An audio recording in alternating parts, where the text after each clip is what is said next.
It is the Manchester derby this weekend and the West London derby. Colours of Manchester, will it be red or will it be blue? Welcome to Football Final Whistle. If you're joining us for the first time, my name hasn't changed. My name remains GP, and alongside me, you'll be welcome. Thank you very much. This week promise to be full of actions in the English Premier League this weekend, and there are interesting matches, like we've said, the Manchester derby and the West London derby. We'll see Chelsea take on Brentford this weekend. You'll be already week 16, slow and steady. We don't reach almost half of the league. The league don't start slowly, but we don't build gradually to this week. And before we go into the preview proper, we could just show how the table or the standings look like. Number one position, we're not shocked, Liverpool with 35 points. Chelsea, surprising. It's a game at hand. Yeah, Liverpool has a game at hand with 35 points. They've played 14. Second position is Chelsea with 31 points. Arsenal sits in the third position with 29. Surprisingly, Man City sits fourth with 27 points. Nottingham Forest sits fifth with 25 points. Aston Villa sits sixth with 25 points. This sums up the top six. It's no longer top four in the English Premier League. We've now gone to the top six. Then to the relegation waters, we have Ipswich Town in the 18th position with just 9 points. Wolves in the 19th position with 9 points.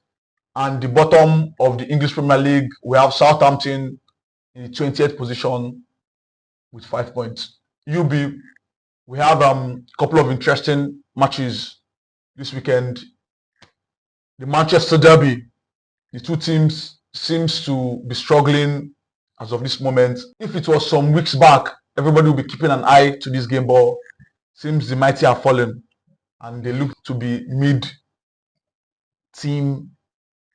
as we speak right now. We'll take some of the matches, then we'll go straight to analyzing these fixtures. Arsenal will take on Everton. Liverpool, the league leaders, will take on Fulham. Newcastle welcome Leicester City. Talk about some selected fixtures. On Sunday, see Brighton welcome Crystal Palace. Then we have the Manchester derby, and then we have the West London derby. will start with the biggest fixture of this weekend. Manchester City welcome Manchester United in the Etihad this weekend. What do you expect? First off, there are two struggling clubs at the moment. I don't know who is struggling more than the other right now. Because the way City loses games these days and the way the players are playing these days, it just feels like at least there's some kind of new beginning happening at United. But in City, everything is just the same players, same everything, same story, injuries, same everything. Yeah, same Guardiola looking like clueless, very strange. Seems very clueless. Very strange to us. So for me, I'm expecting if Man U does not find a way to at least get a result from this game. Because this is when I'm should show I am ready for this. I'm ready for it should show because Guardiola, everybody is saying this as an opportunity to pick on Manchester City's Guardiola's Manchester City right now. Absolutely. An opportunity. The best time to play Man City is right now. Best time to play Man City. So if you're Man U, you're looking to at least get a point or whatever from this fixture now. So I think I'm just going to go for a draw. Wow.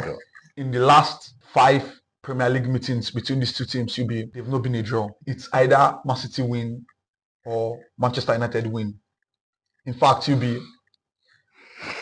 the 7 times they've met in the Premier League, Manchester United has just won twice and City has won 5 times already. And the last time Manchester United won against City in the English Premier League was in 2022-2023 season. I don't know what we should expect from this game because we've seen Amorim. He came in, no doubt, new manager, new system, but it seems the old problem, we're still seeing it at Manchester United. Manchester United are still not getting results. We're saying, oh, sack Eric Ten Hag, sack Eric Ten Hag. Eric Ten Hag has been sacked, but this team has not been able to be grinding results. Still owed Manchester United. Against Man City, should we see a very different Manchester United team? I don't think I said this before. Manchester United fans should not be expecting much right now. Whatever they get for now, Should be grateful. they should take this season, for this particular season, whatever Amorim can salvage, they should just take it. Because first off, I personally feel Manchester United needs a clean-up. They need to do overhauling. Seriously, there are some players that need to go. Players that are not, they don't deserve to be for Manchester United. I don't know if I should mention them, but yes, you're free to mention names. There are a lot of them, starting from Rashford. I'm sorry.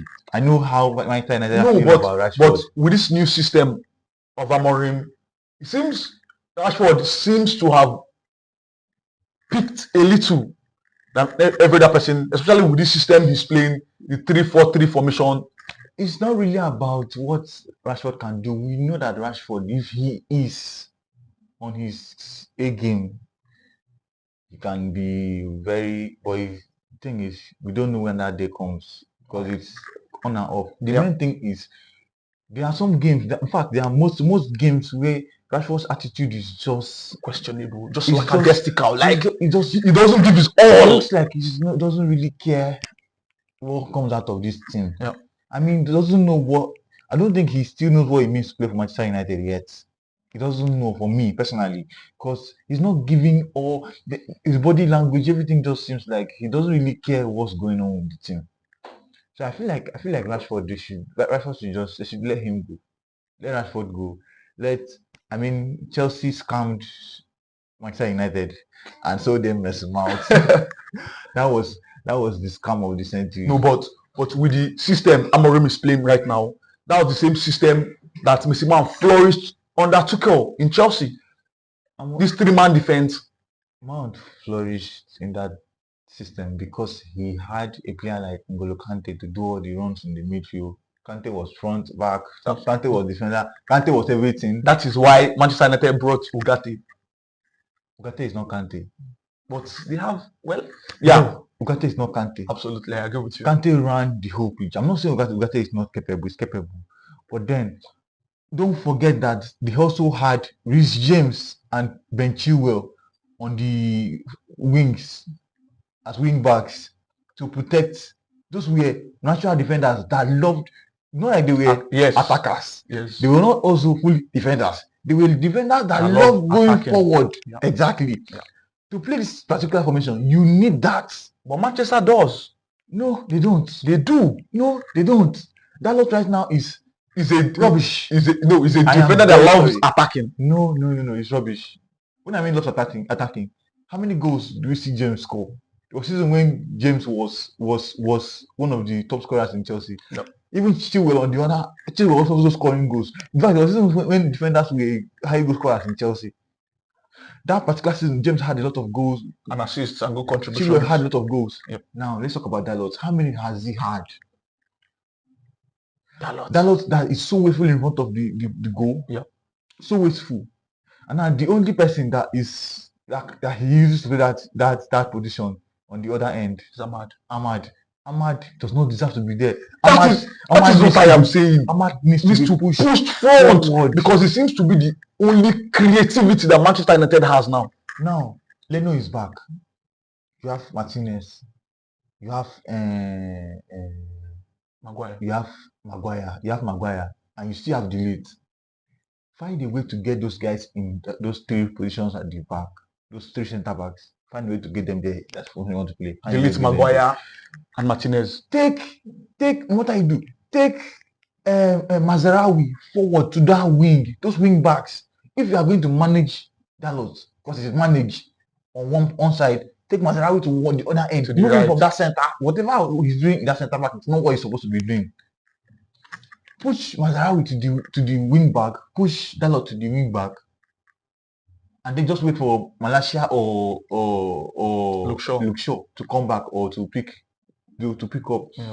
Pending that take that dollar to the other side, and he will be a second fiddle to Mazarawi.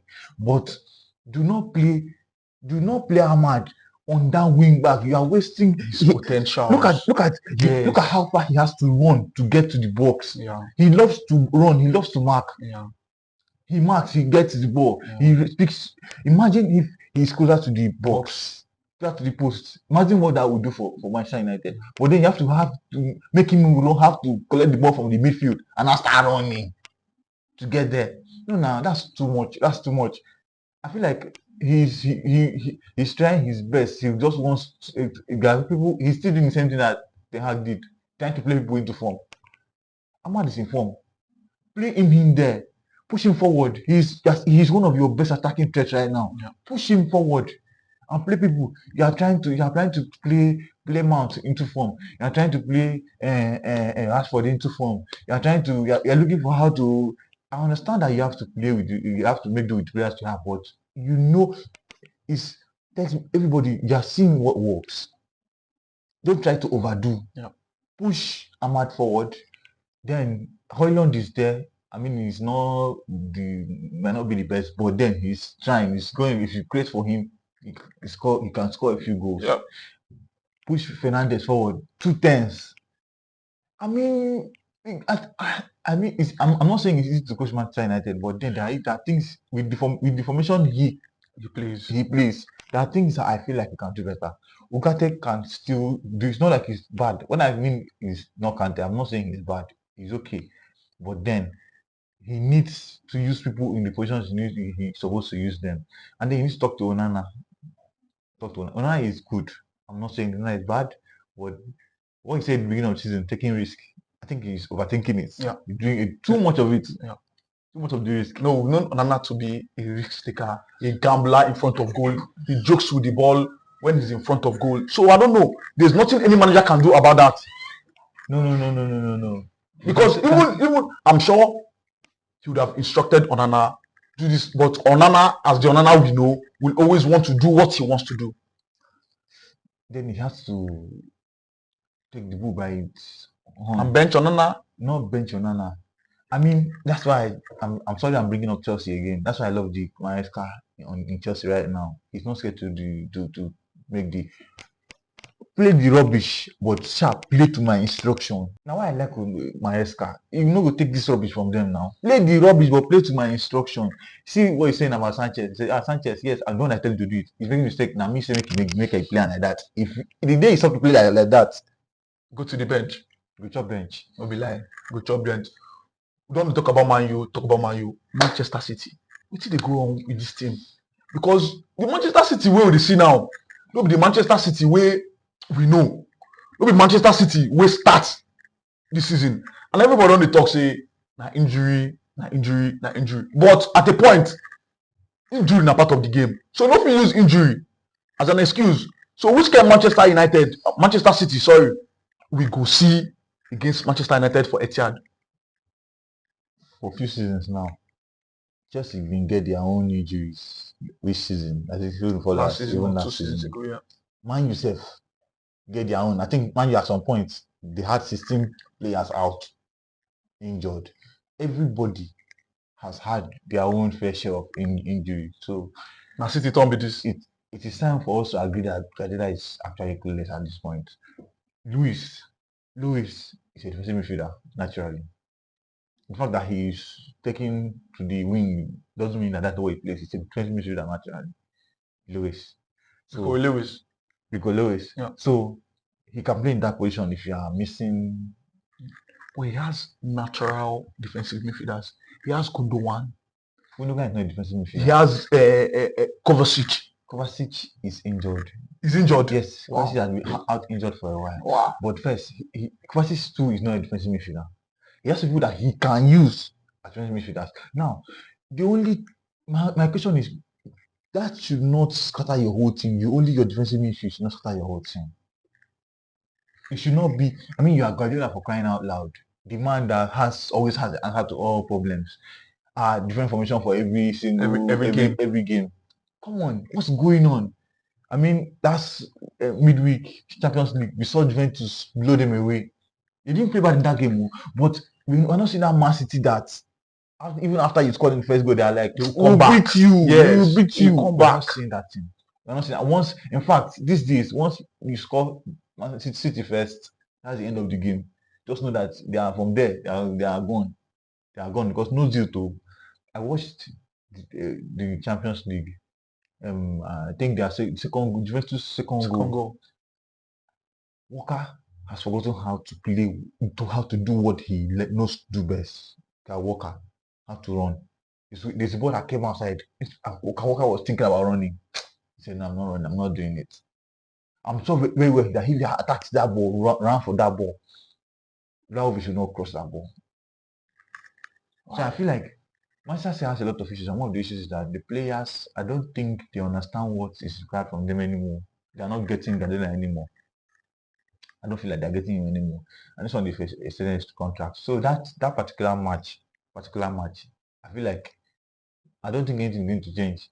Manchester City are going to just play like they've played a few games, but if the ball is now in Manchester United's court to capitalize on the opportunity and go away with 3 points and leave the 12th or the 13th position that they are right now. I think it's a United something. United something. The United something. They are on the Newcastle, 12th, Manchester United, and West Ham United. It's a United something. Well, from one derby, before we leave Manchester City, Manchester United, what's the scoreline, UB? I'm just going to expect because these days, even man they won one draw. One draw. The good teams are not scoring teams these days. So I don't know. I feel Manchester United should go all the way with all these 3 points. Just a 2-0 or a 2-1 win for Manchester United. I know I can understand why you feel that way, but the Manchester United is also known to flop chances and all that. So sure. 1-1 draw for me. Wow, 2-1 win for Manchester United for me. From one derby match to another, we'll be seeing the West London derby, where Chelsea in Stamford Bridge welcome Brentford. This will be a true test for Chelsea after the match against Tottenham Hotspur. And Brentford seem to have unlocked Chelsea recently. In the last 6 meetings, Chelsea has just won once. And that winning came in 2021-2022 season. See how far that is? Like 3 seasons ago. Chelsea has not won Brentford in the past 5 times. Brentford has beaten Chelsea 4-1 at the Stamford Bridge, UB. Brentford has beaten Chelsea 2-0 and 2-1 respectively. Last season, they beat Chelsea and in Stamford Bridge, they played 2-2.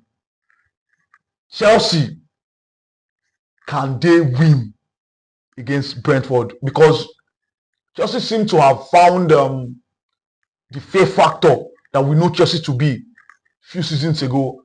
And Brentford seem not to be doing so well, but they're not bad either. Can Chelsea win against Brentford at the Bridge this weekend? The simple answer is yes, Chelsea can win. Why am I saying this? Momentum is everything. Yeah. And once you have that going, and the fact that Maresca is not overthinking things. I think he is, UB. He's not. Okay. He's not. What he's doing is finding different ways to. We need to be okay with Maresca finding different ways to play different games these days. Just be okay with it. He's not overthinking. The only thing he does is he's doing what you have seen him do, only in a better way. Okay, what's the idea behind inverting a defender into the midfield? Yeah, the midfielder can do it. Yes, I give him kudos for that because why bring a defender, just like you said, invert the defender into the midfield when you're in possession? When you do possession, it gives Lavia and Enzo Fernandez the liberty to explore further, which gives Chelsea more room with attackers.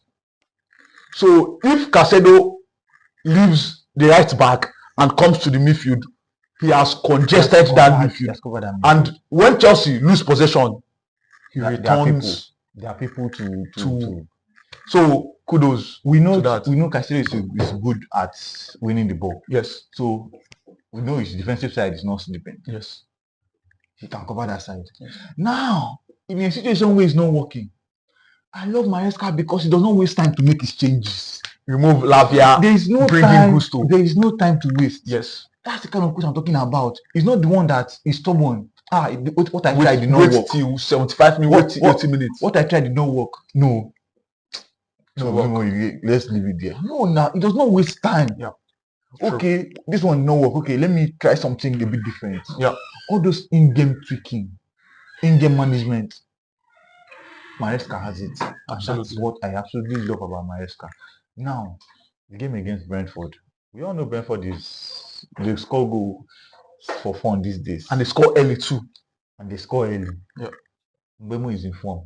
Wisa is in form. Now, there are games I hear Maresca. When you hear Maresca talk tactics, you enjoy football. I don't know if you just enjoy football. Every game you hear him say different things. Oh, left pocket, right pocket, man marking, zonal marking. Just little things he's saying you will get. And these are different games. So now, I know very well that there are people that inform in Brentford. Mbemo, Wisa. Very easy. Mark, give them one person. One person. Of course, they are going to give you somebody to mark your players to Palmer. Yeah. Wonderful. But the good thing about Chelsea right now is that we're not just depending on one person to score goals. I mean, look at what happened over the weekend. Yeah. The goals spread, except for the part where Palmer scored 2 goals, but we know that we're not Palmer United, Palmer FC like last season. Yeah. The goals are coming from everywhere. Since Jadon Sancho, if you are marking Sancho, Palmer is working. If you are marking Palmer, Neto. No, Neto is out. Yeah, Neto is not playing. He's suspended. Okay, yes, suspended. So we'll see Madueke. Yeah. Everybody is informed. If you're marking Madueke, Jackson is there. Yeah. So we're not waiting to see. Okay, this person is not playing. That means today. Last game, Jackson was not performing. Yeah. That's how we've seen scoring goals. That game was not. He even cried leaving the pitch. Yeah. So I am very sure the only issue Chelsea has now that it's visible is defense and keeper. Those are the only 2 issues. Defense and keeper. Going forward, I'm not scared that Chelsea are going to score Brentford. I'm just scared that Brentford are going to find a way to score to break that defense. Yeah. Because 2 left-footed centre backs. Very bad idea. That is why with one that is so shaky in Badashil. Yeah. It doesn't feel nice. Yeah, probably we'll see him make a tweak in that defense line and bring Tosin for Badashil. He's supposed to do that, but we're not seeing it because, like, I was expecting it not to come naturally. Like, I don't know why. I don't know if he does not trust Tosin or what, or maybe he just likes. But because I'm not going to lie, if Badashil is on top of his game, those midfield piercing passes, I think he's even better than Cole in those passes. Yes. Those passes that break your defense. He has nice area views. He knows how to pass the ball. Know how to but he's too shaky while defending. But the only part is the defending. Now, you know, Enzo is all about, he says, score me. But my own is I'll score you. That's good. So I feel like that's what he's thinking, playing Badashili over Tosin. Tosin also has those passes, but maybe he's not doing it enough. I don't understand because I feel like that's the only part I'm thinking about. Now, another part is the goalkeeping. A few games we've watched Jorgensen play. I'm not going to lie to you. Wonderful saves. I would have loved to see him bench Sanchez, but his decision making with his passes are questionable too. No, Jorgensen. Yes, I don't. Jorgensen, maybe I just not noticed what you're saying. His distribution with his feet. Question is questionable. Is it worse than Sanchez? Well, for the coach to have Sanchez, Sanchez is very good at giving the ball away. Yeah, I can't count the number of games. Last game that he will play pass to the middle, a Tottenham player will get. It's just oh my God, there was one that, if not that, the shape. I like what Maresca has done with that team. It's just individual mistakes. Maybe somebody will slip and fall. Somebody will do. Babashile will. Yeah. If all the defenders are up and they would all those goals, all those turnovers, they will not score because the shape Maresca has given the team is if we lose the ball, before you know it, 2-3 seconds, everybody's already in place to defend that turnover. And I like what he has done. It's just individual people that will make mistake. I mean, the other day, for fun, it's injured now, but you were there. It's your boy. He fell down. Yeah. So we have seen it. We've seen a lot of that. So I feel like Maresca just needs to think about benching Sanchez. At some point, he's going to have to do it. Or if you don't trust Sanchez, then get a new keeper. I mean, Petrovic is coming back. No, there's no way Petrovic can be ahead of Jorgensen in the pecking order. Yes, in the pecking order, because Jorgensen was brought in with a huge sum of money. It matters. There's one thing you need to understand now, that it doesn't matter to Maresca how much you were bought. If it mattered, Mudrik could play him. Yeah. If it mattered, that's true. Jackson will never bench Gunku. Yeah. Yeah. That's true. But in terms of what Maresca wants from a striker, that is what Jackson is giving. Exactly why he's playing. Yeah. Because if it's about the money, Nkunku is supposed to start. That's true. That's true. Going forward, our next fixture is the Gunners welcoming Everton. This should be whitewash. Except for the part where Everton is in some kind of form lately. I don't see Everton getting even a draw against high-flying, goal-scoring Arsenal. High-flying, goal-scoring Arsenal? Yes. Where was this high-flying, goal-scoring Arsenal against Fulham? Yeah. Funny enough, Fulham is playing Liverpool. Yeah. I think. Yeah. You see Liverpool possibly breeze past Fulham. Breeze past. Well, if you watch the game against... well, it's a derby. That is how derby matches are. I mean, Arsenal, Fulham, London derby. Tottenham, Chelsea was a derby too. Yeah, but that game gave us what football should look like. Anticipation, goals, and... You are aware that if Korea did not slip twice, the game wouldn't have even ended with such goals too. Maybe Chelsea will score more. Maybe they will score less. It's possible. So Arsenal, Everton, what do you expect? I expect a tough match because Everton has been very good lately. If they play well, I know we feel like I think they've won, if not 3 or 2 of their last 3 matches. Yeah, they've won, and I think they've won with goals too. I think they beat Wolves with goals. Yeah. I mean, Wolves are nothing to write them about relegation, right now. Relegation. But then they played very well. They played very well against Wolves, and they are playing really nice. I mean, we know the coach of Everton. Yeah. So I expect Arsenal to beat them, but then they should not expect an easy task. Yeah. Because I expected them to beat Fulham, but then one of the ways, just try as much as possible to defend Arsenal's corner kick. Against Fulham, we saw a clip of Adama Traore, how he marked Saliba. Yeah. Just hold him. Don't let him make that run. Then I think you can defend against Arsenal that way.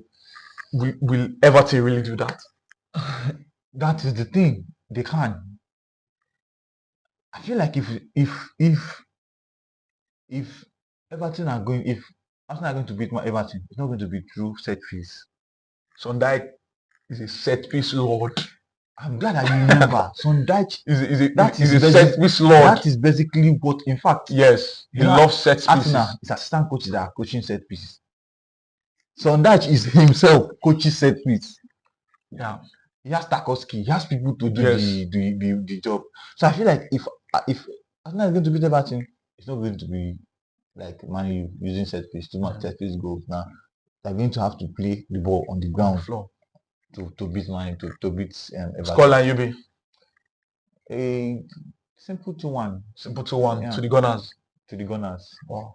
Our final match, we'll see Liverpool take on Fulham. Fulham got a draw against Arsenal. Funny enough, I don't see it as a challenge for Liverpool. Really, Wow.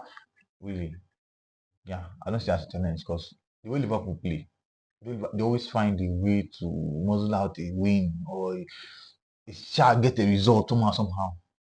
They may get a draw because Fulham is quite good right now, but then I'm not seeing the same thing happen because in the game against Arsenal, Fulham actually came out to play. Yeah. They played. It's not like Yes, they did not pack the bus and Yes. just wait for no. Yeah. They played. They played. Now against Liverpool, if they don't pack the bus, Salah will do them something. Come out and play. Somebody will run your defense. Yeah. Yes, Salah is always going to do you something. And if Salah is not there, they have a lot of people that are informed right now in Liverpool. That front line is packed with informed players. Yeah. So Gakpo is enjoying himself.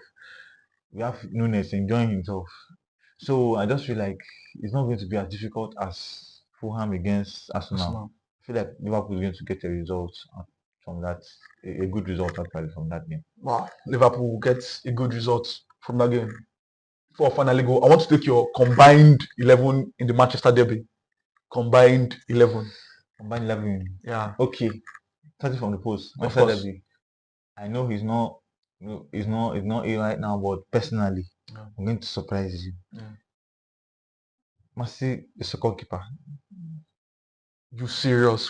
I am very serious. No, now. Onana.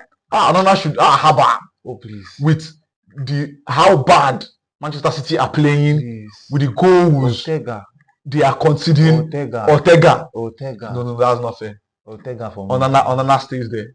Okay, Onana for you, Ortega for me. Okay, all right. One person starts, one person on the bench. Definitely not Ederson right now because Ederson. No, he's injured. Yeah. No, he's injured. He played their last game against. Yes, again. Yeah. No. We won't put that into consideration. He's not injured. Guardiola benched him. You don't understand? He was benched by Guardiola. All this while? Yes, benched. Okay, he did not get. That's why I say Guardiola is clueless. He's just making decisions. Just let's see what goes on. What happens? Right back. At right back. It's a combined 11. Yes. At right back, I'm going to take Madarawi. Okay. Yeah. Madarawi at right back. 2 centre backs. Yes. 2 centre backs. I mean, Delete. Okay. Delete and I'll still take Ruben Diaz. Okay. Yes, I'll still take Ruben Diaz. Left back.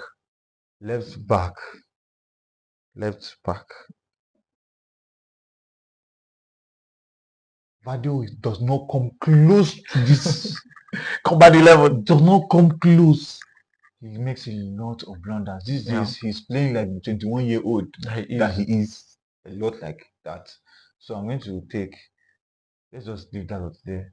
Yes, now it's just you don't have a choice. Okay, in the midfield, in the midfield, the central midfielder, Ugarte. Okay. Just drop back Ugarte there. Okay. Then going forward, personally, I'm going to play Fernandes. Okay. Fernandes. You asked me. Yeah. Fernandes and